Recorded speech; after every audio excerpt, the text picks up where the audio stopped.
Alright, so here's the problem I'm having. Let's put this off to the side.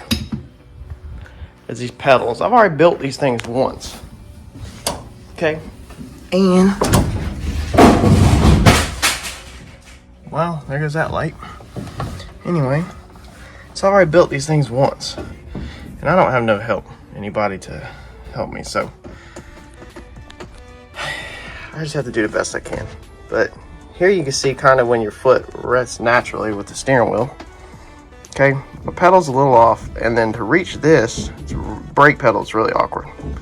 Okay, but the brake pedal, I already built these, and I didn't do it with the steering wheel in. I didn't test it, so that was my flaw. But the brake master cylinder, I was just restricted on some space up here. So I don't think that's bad. I can build an extension that moves this pedal over weirdly. Or I might redo that. Really don't want to redo that. But the throttle pedal is the big thing, because it's just not natural to have your leg, like this should be the brake, really. Or the brake would be okay about right here.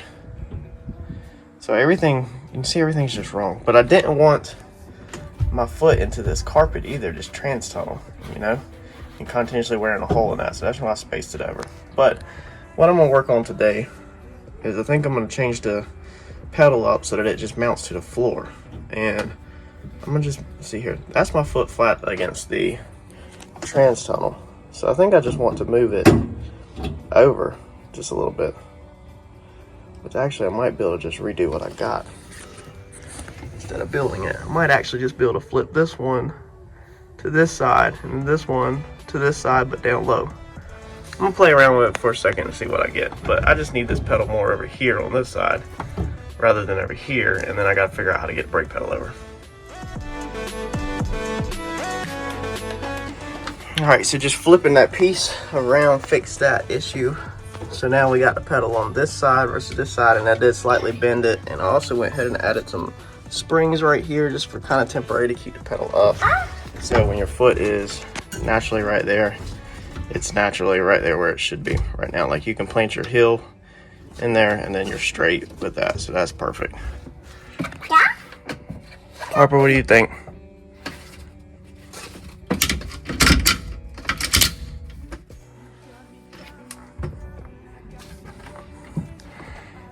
Alright, so then all I did was went and cut off the spoon pattern that was on there, because if you refer back to my other videos, you'll see that I bought this random kit of throttle pedal stuff for dirt cheap. So I was basically just using it to build something custom, because of course you're not going on there, and I mean you can get drag pedals for like race cars, but they're more expensive, and you're not going on and getting nothing from Mercury Comet. So anyway, I think I paid like 15 bucks for a kit. And then I think I paid like 15 bucks for these pedals, pedal covers. So all I did was, and the spoon style is so old school that I wasn't going to leave it. And it also doesn't have a lot of surface area for your foot. So I traced this out, and you could technically leave it like this. I mean, this would be perfectly fine.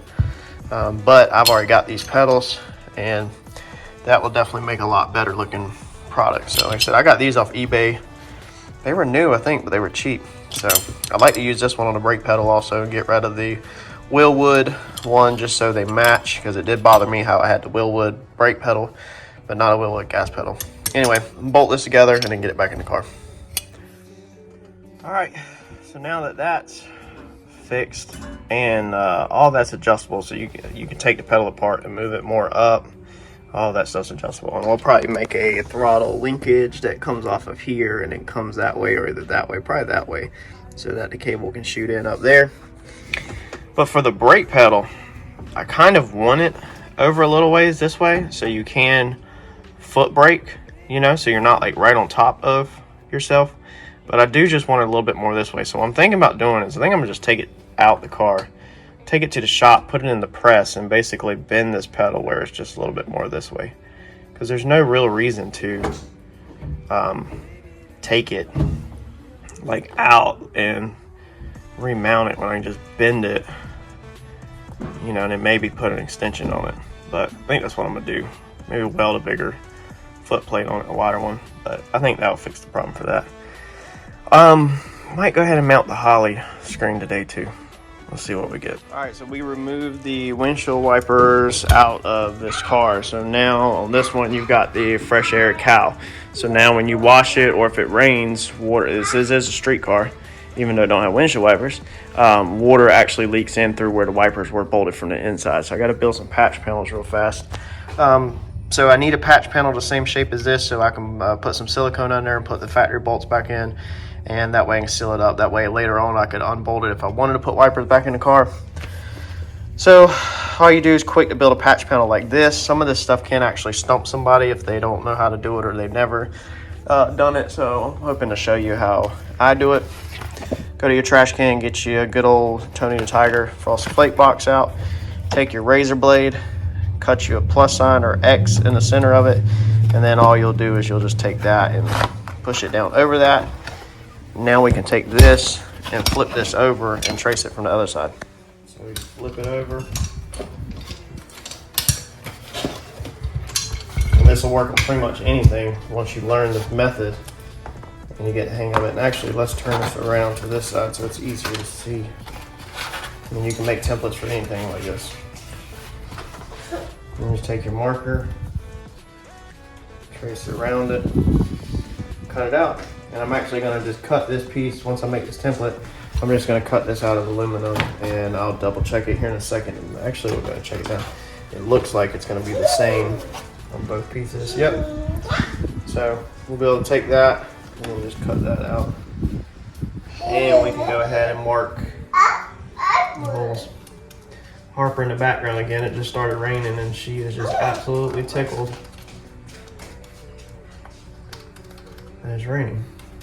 So there you go, mark your holes. This is pretty basic, but if you don't know how to do this or you've never thought about doing it like this could actually really help you. Drill your holes and then that'll be your template.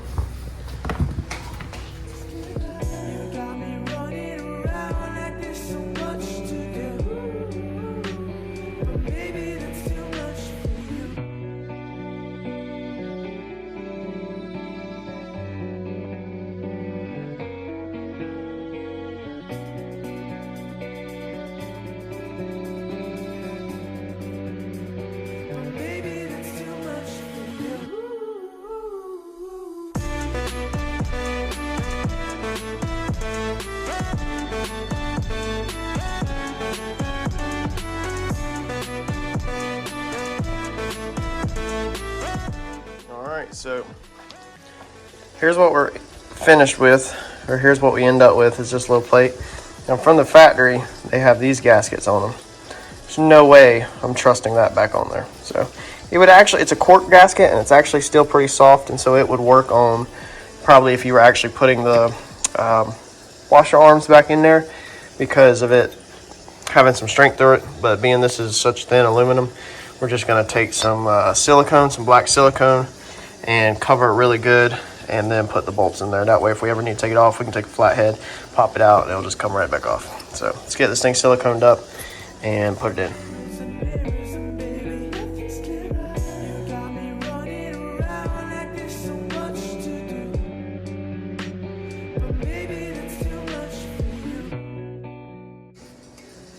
And you do want to make sure you go around all your bolt holes anytime you're dealing with something like this, so that it don't have nowhere to leak out of. We don't have to actually put it on the bolts. We just need to make sure we go around all the bolts in the outside. We'll actually go ahead and put some through the center too, just so it can't get in nowhere. Smear it all around. I don't want to deal with this again, so this is the reason why it's probably looking like a little bit more of a mess than y'all probably like. Good lord, dude, use some more freaking silicone. I ain't trying to do this mess twice. It's way underneath that dash. I ain't trying to pull it back out.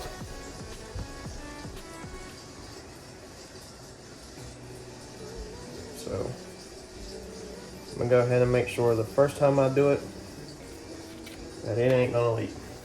Let's go put this in the car.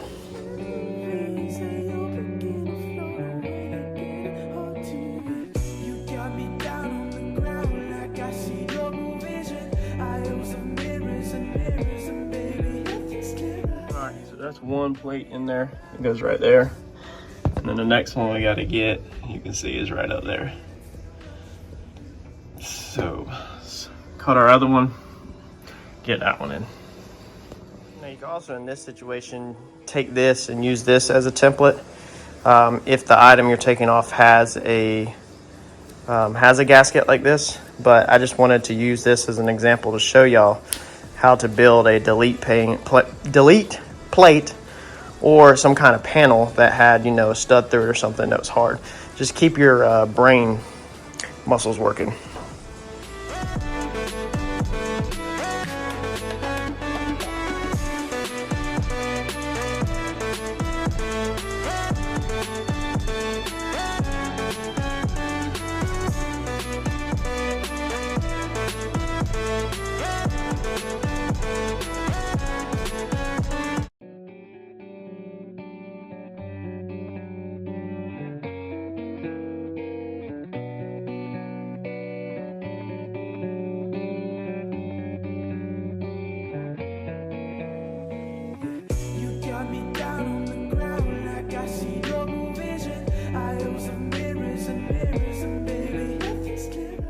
Alright, so let me show y'all this real fast. I'm always blown away at how many people I see online crying about their bump box buttons on their steering wheels, or, you know, stuff like that, like cables damaging. Put some zip ties on it, man. Give this thing some support. So zip tie it to something that you have nearby, okay? It gives it a little support. These are obviously going to come out down here at the bottom, go down the steering column. So I went ahead and zip tied them up so they're not just free hanging. That way they're not pulling on the connectors on their own. The only thing I got left to add is the GPS cable, and whenever I run it into the car, however I run it into the car, I'll thread that on, and then I'll probably throw one more zip tie on it. But throw that on there, and on your bump box wires or your trans brake wires or whatever it is. Let me see on this side. Stop letting them things just dangle off the steering wheel, man. Ugh. Grab this steering wheel. Okay. Put some zip ties through it. Okay. See how I got that thing zip tied back to itself? That way all the pressure is not pulling on right there. Okay. There's a zip tie there and a zip tie there.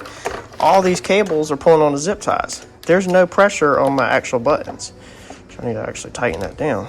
But there's no pressure on my buttons. My wires right there. You know, that's going to make your stuff last longer if you give it a little bit of support. Let's get this installed.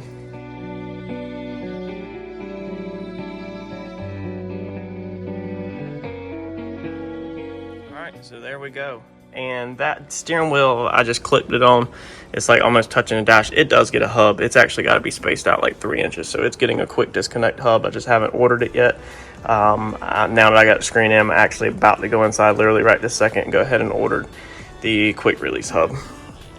So, but it's pretty good. I might put some little foam pads back here so that the dash doesn't, you know, continuously hit the dash, and the dash don't hit the dash pad, you know, and tear the dash pad all to crap. Probably put some little rubber stops or something to protect that edge, or even maybe some little door edge protector. I know I say that a lot in Randy's video, but that stuff comes in handy on everything. But that's mounted up. Wires are looped up for right now. Like I say, I got to bend the brake pedal over, and then that'll be perfect. And then here in the next couple of weeks, probably we can start wiring the car. I reordered some brackets. I had ordered these brackets for the quick car ignition panel. These are some universal brackets off eBay, and they just don't bite as good like you see. So I ordered the correct size one yesterday, so they should be here soon. Once they get here, I'll swap them out for the correct ones, and at some point wire this up. Got to straighten out my carbon panel down there. I got a carbon panel that the Dominator goes on. I've got to straighten that all out, but yeah, honestly not looking forward to all the wiring stuff, but I do got to get it knocked out, so that is going to happen here in the next couple of weeks. The body harness I've already had done once, the whole car working, and then I cut it back apart because I learned some and I'm improving it. So yeah, that's what I'm not looking to doing. But we're gonna get this car back up and not running, but all the lights running, get turn signals figured out. I've got a universal turn signal box over there I'm gonna modify to work on here somehow. I'm probably gonna build a mount off of the screen one or off of the dash or something for the turn signals and get that all wired up. And then I'm also in the middle of working on an order with somebody online, which I'm gonna do a whole nother video on, of getting Lexan. So I think I'm gonna leave the quarter windows glass because of the trim around them. Not 100% sure yet, but I'm gonna replace them windows with tinted Lexan that roll up and down, and I'm gonna replace the back with tinted Lexan, and the front's gonna be clear Lexan. And I am gonna build some bolt-in lips, is my plan as of right now, that will screw into the channel, and that will give you 3/4 of an inch out spaced all the way around to then screw your Lexan in. That way you're not screwing your Lexan in very close to the edge and it all cracking. So hopefully that'll look good. It'll take maybe another 60 pounds out of the car. I hope. Maybe not. I remember the glass was pretty heavy, especially the windshield. So yeah, it's just drop a little bit more weight. Originally I wasn't going to do it, but the car has grown into a little bit more than what originally was intended. So got the air shifter bottle back here. Let's see here, let's go around, I'll show you. Got to get all that wired in because the car you'll manually shift it on the streets when you're just driving it, but whenever it's at the track, it does have the air shift bottle. So got that ran there, and then got everything where it goes into the center console. Got your parachute handle, got the shifter, got the air shifter canister solenoid thing, whatever the technical term for it is. It's not my strong spot. And then it all goes into through the glove box, everything, or the center console, so everything will get tied into the center console. It does have a functioning center console because it is a street car. And I have the bottom of the dash piece that eventually has to go back in when I get done with all that. Harper ripped the fire extinguisher bottle out earlier because I don't have it bolted in quite yet, or clamped all the way in case it's in my way. Probably time to go ahead and clamp it in with her. And I need to get eventually the fire suppression system ordered so I can get it wired in. But I do have the lights that go around the halo on the top. You can see they're up there on the tubes. So, and that's the back seat for anybody who hasn't seen the car. But we're getting there. I'm hoping mid-summer that I will be able to actually get this thing up and running and get this thing to TKM to get them to set the initial tune on the motor. Got to get the pipe cut, finish cut and tie that in, and the blow-off valve installed on that pipe, and got to figure out the steering issue that I have with the lines. The lines are too close to the steering rack, so I'm actually going to take them out, take the fitting out, take it to the shop, and have Mike do some custom welding on it to get some clearance.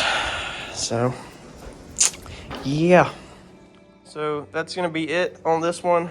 Make sure y'all like, comment, subscribe, turn on notifications. We're growing fast. I greatly appreciate it. And catch you on the next one. I'm out.